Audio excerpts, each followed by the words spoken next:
criação no coração, trazendo paz e redenção. Nos braços do Pai eu vou descansar e em seu amor me transformar. No altar do amor eu quero estar, seguindo sempre a sua voz. Nem um dia sem Bíblia, seguimos aqui nosso ato profético desse ano. E hoje, Êxodo 39, 40 e Mateus 22, do versículo 23 ao 46, ali, finalizando o Mateus 22, lógico. Capítulo 39 de Êxodo. Com fios de tecido azul, roxo e vermelho, fizeram as vestes litúrgicas para ministrar no lugar santo. Também fizeram as vestes sagradas de Arão, como o Senhor tinha ordenado. Fizeram o colete sacerdotal de linho fino, trançado, e de fios de ouro e de fios de tecidos azul, roxo e vermelho. E bateram ouro em placas finas, das quais cortaram fios de ouro para serem bordados no linho fino com os fios de tecidos azuis, roxo e vermelho. Também artesanalmente. Fizeram as ombreiras para o colete sacerdotal, atadas às duas extremidades para que pudessem ser amarradas. O cinturão e o colete, por ele presos, foram feitos da mesma peça. O cinturão também foi feito de linho fino, trançado, de fios de ouro e de fios de tecido azul, roxo e vermelho, como o Senhor tinha ordenado a Moisés. Prenderam as pedras de ônix e filigramas de ouro, são fitas, fininhos, são fios, a verdade é essa. E nelas gravaram os nomes dos filhos de Israel, como um lapidador grava um selo. Então costuraram nas ombreiras do colete sacerdotal como pedras memoriais para os filhos de Israel, como o Senhor tinha ordenado a Moisés. Fizeram o peitoral trabalhado artesanalmente com o colete sacerdotal, o linho fino trançado, os fios de ouro e os fios de tecido azul, roxo e vermelho. Eram quadrados, com um palmo de comprimento e um palmo de largura, e dobrado em dois. Em seguida fixaram nele 4 fileiras de pedras preciosas. Na primeira fileira havia um rubi, um topázio e um berilo. Na segunda, uma turquesa, uma safira e um diamante. Na terceira, um jacinto, uma ágata e uma ametista. Na quarta, um crisólito, um ônix e um jaspe, todas fixadas em filigramas de ouro. Havia 12 pedras, uma para cada nome dos filhos de Israel, cada uma gravada com um lapidador que grava um selo, com o nome de uma das 12 tribos. Para o peitoral fizeram correntes trançadas de ouro puro, como cordas. De ouro fizeram 2 filigramas e duas argolas, nas quais prenderam as 2 extremidades do peitoral. Prenderam também as 2 correntes de ouro, as 2 argolas nas extremidades do peitoral e outras extremidades das correntes, as quais as 2 filigramas unindo-as às peças das ombreiras do colete sacerdotal na parte da frente. Fizeram outras 2 argolas de ouro e as prenderam as 2 extremidades do peitoral na borda interna, próxima ao colete sacerdotal. Depois fizeram mais 2 argolas de ouro e as prenderam na parte inferior das ombreiras, na frente do colete sacerdotal, próximas da coluna, logo acima do cinturão do colete sacerdotal. Amarraram as argolas do peitoral, as argolas do colete com um cordão azul, ligando-as ao cinturão para que o peitoral não separasse do colete sacerdotal, como o Senhor lhe tinha ordenado. Fizeram o manto do colete sacerdotal inteiramente de fios de tecido azul, obra de tecelão, com uma abertura no centro. Ao redor dessa abertura havia uma dobra de tecido com uma gola para que não se rasgasse. Fizeram romãs de linho fino trançado de fios de tecido azul, roxo e vermelho em volta das bordas do manto. Fizeram ainda pequenos sinos de ouro puro, atando-os em volta da borda, entre as romãs. Os sinos e as romãs se alternavam por toda a borda do manto, tudo feito para ser usado ao se ministrar, como o Senhor tinha ordenado. Para que Arão e seus filhos fizessem de linho fino, para Arão e seus filhos fizeram de linho fino as túnicas, obra de tecelão, o turbante, os gorros e os colchões ou calções.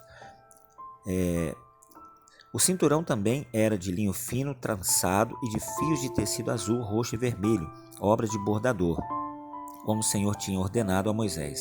Fizeram de ouro puro o diadema sagrado e gravaram nele como se grava um selo, consagrado ao Senhor. Depois usaram o cinturão azul para prendê-lo à parte de cima do turbante, como o Senhor tinha ordenado a Moisés. Assim foi encerrada toda a obra do tabernáculo, a tenda do encontro. Os israelitas então fizeram tudo conforme o Senhor tinha ordenado. Então trouxeram o tabernáculo a Moisés, a tenda e todos os seus utensílios, os ganchos, as molduras, os travessões, as colunas e as bases, a cobertura de pele de carneiro, tingida de vermelho, cobertura de couro e o véu protetor. A área da aliança com as suas varas e a tampa, a mesa com todos os seus utensílios, os pães da presença, o candelabro do ouro puro com sua fileira de lâmpadas e todos os seus utensílios e o óleo para iluminação, o altar de ouro, o óleo da unção, o incenso aromático, a cortina de entrada para a tenda, o altar de bronze com sua grelha, o altar, as suas varas e todos os seus utensílios, a bacia e a sua base, a cortina externa do pátio com suas duas colunas e as bases e a cortina para a entrada do pátio, as cordas, as estacas da tenda do pátio, todos os utensílios do tabernáculo, a tenda do encontro e as vestes litúrgicas para ministrar no lugar santo, tanto as vestes sagradas para Arão, o sacerdote, como as vestes de seus filhos, para quando servissem como sacerdote. Os israelitas fizeram todo o trabalho conforme o Senhor tinha ordenado a Moisés. Moisés inspecionou a obra e viu que tinha feito tudo como o Senhor tinha ordenado, então Moisés os abençoou. Veja bem, resumindo aqui nós vemos detalhes, excelência, dedicação. Acima de tudo aqui nós vemos uma recompensa. No finalzinho aqui resume, então Moisés os abençoou. A bênção vem obediência. Fizeram tudo como o Senhor tinha ordenado. Grande lição para nós, né? Parece que um negócio desse aqui não tem, é cansativo. Fez isso, fez aquilo, é roxo e tal, é linho, vai repetindo. São lições de detalhes. Deus, ele preza por detalhes e nós devemos estar atentos ao servir ao Senhor nos detalhes. E isso irá nos abençoar. Capítulo 40 e o nosso último capítulo do livro de Êxodo. Olha aí, o ano começou e já vamos finalizar o segundo livro. Parabéns para você que está seguindo comigo aqui, hein? E aí vamos ficar nessa palavra. E o Senhor os abençoou, porque está havendo obediência e constância. Aqui nós temos também essa lição, constância. Mesmo que às vezes pareça repetitivo e monótono, mesmo que pareça uma mesmice, mantenha-se fiel ao plano de Deus. Disse o Senhor a Moisés: arme o tabernáculo, a tenda do encontro, no primeiro dia do primeiro mês. Coloque nele a arca da aliança e proteja com o véu. Traga a mesa e arrume sobre ela tudo o que lhe pertence. Depois traga o candelabro e coloque as suas lâmpadas. Ponha o altar de ouro para o incenso diante da arca da aliança e coloque a cortina à entrada do tabernáculo. Coloque o altar dos holocaustos em frente da entrada do tabernáculo, da tenda do encontro. Ponha a bacia entre a tenda do encontro e o altar e encha de água. Arme ao seu redor o pátio e coloque a cortina da entrada no pátio. Unja com o óleo da unção o tabernáculo e tudo que nele há. Consagre-o e com ele tudo o que lhe pertence. Aqui nós temos uma lição. Tudo que é feito para o Senhor tem que ser consagrado. nós vamos entrar nesse novo templo lá. Ali pode ser qualquer coisa, mas a partir do momento que pegamos a chave, fazemos uma oração, ali passa a ser um tabernáculo, templo do Senhor. Se a gente sair, essa unção sai. Aí pode se tornar um açougue, pode se tornar uma mercearia, pode se tornar um bar, pode se tornar, porque Deus não habita em templo feito por mão de homens, mas após a consagração, ele habita pelo encontro dos santos em unidade e união. Como diz a palavra, aonde estão 2 ou 3 reunidos, ali ele faz presente em meio deles. Verso 10. Depois unja o altar do holocausto e todos os seus utensílios, consagre o altar e ele será santíssimo. Está vendo, irmãos? Apenas algo feito pela mão de homem, mas após a consagração é santíssimo. Assim como as cadeiras, os instrumentos, o altar, as copinhos de Santa Ceia, o suco de uva, tudo ao Senhor se torna santíssimo. Unja também a bacia com sua base e consagre. Deixa eu fazer um alerta aqui. A sua casa, o seu quarto, os seus utensílios dentro de casa, o seu carro, o seu trabalho. Quando você é de Deus e consagra tudo ao Senhor, tudo se torna santíssimo. É comum para quem vê, mas no mundo espiritual, agora ele é diferente. Se você tem algo que você não consagrou a Deus, consagre. E se você já consagrou e continua consagrando tudo que você pertence, parabéns para você. Você está entendendo o que é servir a Deus. Traga Arão os seus filhos à entrada da tenda do encontro e mande-os lavar-se. Vista depois Arão com as vestes sagradas, unja-o e consagre-o para que me sirva como sacerdote. Traga os filhos dele e vista-o com túnicas. Unja-os como você ungiu o pai deles, para que me sirvam como sacerdotes. A unção deles será para um sacerdócio perpétuo, eterno, de geração após geração. Moisés fez tudo conforme o Senhor lhe havia ordenado. Assim o tabernáculo foi armado no primeiro dia do mês do 2º ano. Moisés armou o tabernáculo, colocou as bases em seus lugares, arrumou a moldura, colocou as vigas, levantou a coluna, depois estendeu a tenda sobre o tabernáculo e colocou o tabernáculo sobre ela, como o Senhor lhe tinha ordenado.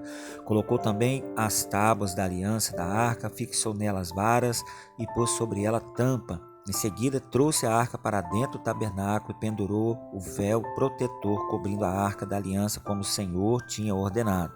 Moisés colocou a mesa na tenda do encontro, do lado do tabernáculo, do lado de fora do véu, e sobre ela colocou os pães da presença diante do Senhor, como o Senhor tinha ordenado. Pôs o candelabro na tenda do encontro, em frente da mesa, do lado sul do tabernáculo, e colocou as lâmpadas diante do Senhor, como o Senhor tinha ordenado. Moisés também pôs o altar do ouro na tenda do encontro, diante do véu, e nele queimou incenso aromático, como o Senhor tinha ordenado. Pôs também a cortina à entrada do tabernáculo, montou o altar do holocausto à entrada do tabernáculo, a tenda do encontro, e sobre ele ofereceu holocaustos e ofertas de cereal, como o Senhor tinha ordenado. Colocou a bacia entre a tenda do encontro no altar e encheu-a de água. Moisés então, Arão e os filhos de Arão usavam para lavar as mãos e os pés, sempre que entravam na tenda do encontro e se aproximaram do altar, e eles se levavam como o Senhor tinha ordenado. Aqui tem uma lição, né, gente? Na nossa função sacerdotal, seja no altar, seja em qualquer departamento da igreja, somos sacerdotes. Exercemos sacerdote. O que é o sacerdote? É aquele que leva as pessoas à presença de Deus. Não é de qualquer jeito, não é de qualquer maneira e fazer por fazer. Deus, ele ordenou que seja feito de uma forma diferente, né? Eu estou vindo do trabalho direto para a igreja. Ok, se chegou na igreja, seja diferente agora. Não como você faz no seu trabalho, que às vezes você chega lá da sua casa e já começa a trabalhar e vai trabalhando, ou chega atrasado, já bora, tem o que para fazer aí? Não, é diferente. Na igreja, primeiro você se conecta com Deus, para depois realizar a obra para Deus. Então, se veio atrasado, chegou cedo, ou chegou no horário, não importa de onde você veio, vem, se conecta com Deus primeiro. Por isso que não é um ritual, uma exigência, uma consciência. Chegar e dobrar o joelho primeiro. Ali você se conecta com Deus, para depois você dizer agora, vamos fazer o que, Senhor?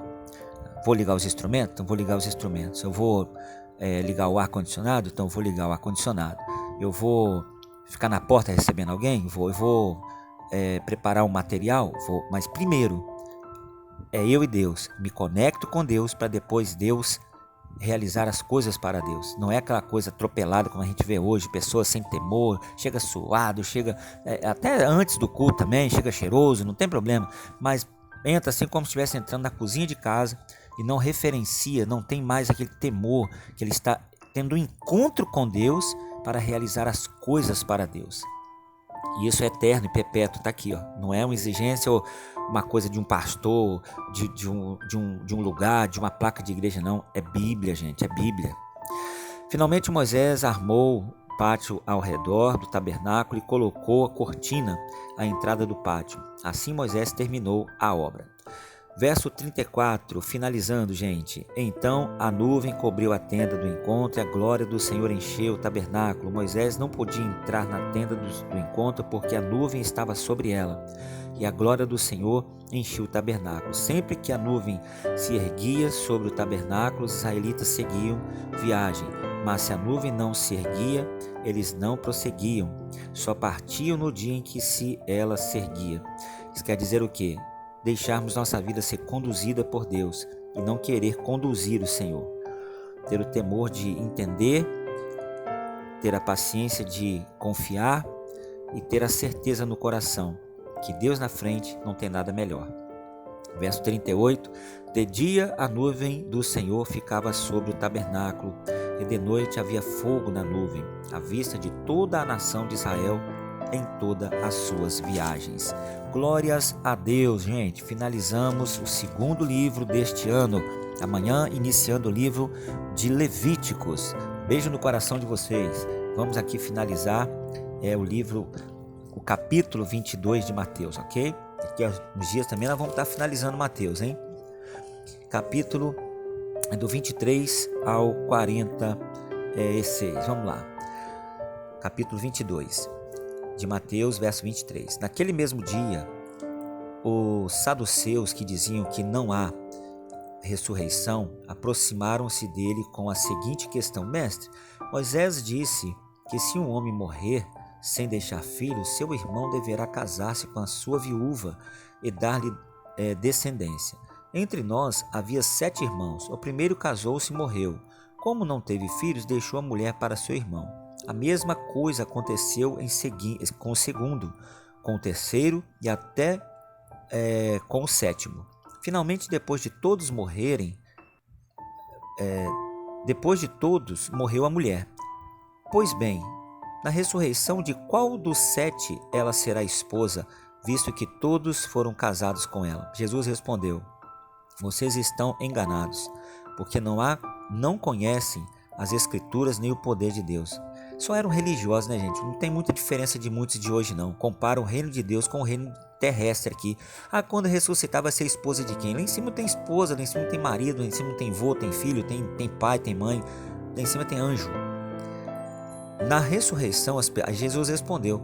Olha só, Jesus responde na lata mesmo. Vocês estão enganados porque não conhecem as Escrituras. Quem não conhece as Escrituras vive o engano da religiosidade, engano do achismo, engano da própria mente, né? Verso 30. Na ressurreição as pessoas não se casam nem são dadas em casamento, mas são como os anjos do céu. Aqui, ó, simples. E quanto à ressurreição dos mortos, vocês não leram o que Deus lhes disse? Eu sou o Deus de Abraão, o Deus de Isaque, o Deus de Jacó. Ele não é Deus de mortos, mas é Deus de vivos. Isso são palavras de Jesus, tá bom, gente? Não tem adoração a morto, não tem divindade morta. Deus é Deus de vivo. Por isso que ele será Deus dos que ressuscitarem nele em Cristo Jesus ou forem arrebatados para ser vivos no céu. Ele não será Deus de mortos, tanto que ele ressuscitará quem morreu em Cristo. E quem não morreu, está morto no pecado, está morto na vida velha, vai lá, ó, para o limbo, para o Deus dos mortos, que não é Deus. Ouvindo isso, a multidão ficou admirada com o seu ensino. Ao ouvirem dizer que Jesus havia deixado os saduceus sem resposta, os fariseus se reuniram. Um deles, perito na lei, o pôs à prova com esta pergunta: Mestre, olha só, mestre, né? Qual é o maior mandamento da lei? Respondeu Jesus: ame ao Senhor, o seu Deus, de todo o seu coração, de toda a sua alma, de todo o seu entendimento. Este é o primeiro e maior mandamento. E o segundo é semelhante a ele: ame o seu próximo como a si mesmo.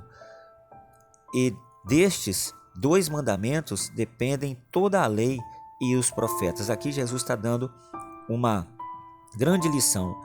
Eu não estou abolindo nem riscando os outros mandamentos, os outros 8. Eu estou declarando aqui que todos os outros dependem desses 2. Se esses 2 forem cumpridos, você cumprirá todos eles. Mas não adianta cumprir 8 e não cumprir esses aqui. Porque esses aqui é Deus em primeiro lugar acima de tudo e é o próximo como a si mesmo. É desejar para as pessoas aquilo que você deseja para você. Não adianta eu não adulterar, não furtar, não matar, não roubar, não dar falso testemunho. Se é uma pessoa exemplar, perfeita aos olhos humanos, mas se é uma pessoa que não liga para o próximo, não é uma pessoa grata, não prioriza Deus, adiantou nada. 41. Estando os fariseus reunidos, Jesus lhe perguntou: o que vocês pensam a respeito de Cristo? De quem ele é filho? É filho de Davi? Responderam eles. E ele disse: então, como que é? Então responderam eles: como é que Davi, falando pelo Espírito, o chama o Senhor? Pois ele afirma. Davi disse isso aqui, no versículo 44. O Senhor disse ao meu Senhor: senta-te à minha direita, até que eu ponha os teus inimigos debaixo de meus pés. Se, pois, Davi o chama Senhor, como pode ser ele seu filho? Ninguém conseguia responder-lhe uma palavra, e daquele dia em diante, ninguém jamais se atreveu a lhe fazer pergunta alguma. Ai, tá aqui, né, gente? Uma grande explicação do Senhor. Como que um filho chama um pai de Senhor? Do Senhor, né? Então, lógico, respeito. Mas nesse caso aqui, Jesus está dizendo assim, ele estava reverente com servidão, como servo. Não tem. O filho, ele é filho, ele não é servo. Mais do que servo, é o filho. E mais do que um filho, é o servo que se torna filho. Então entenda, gente. Quando nós achamos a fé, encontramos a fé, Deus encontrou nós éramos servos. Aí a Bíblia vai dizer: já não vos chamo servos, mas filhos, porque você nasce de novo. O servo não sabe o que faz o seu senhor, mas o filho é herdeiro de tudo. Que você e eu sejamos filhos a cada dia. E filho que serve, filho que dá prazer ao Pai. E assim receberemos toda a herança que Deus preparou para nós. Até amanhã, gente. Parabéns, hein, por mais um livro concluído.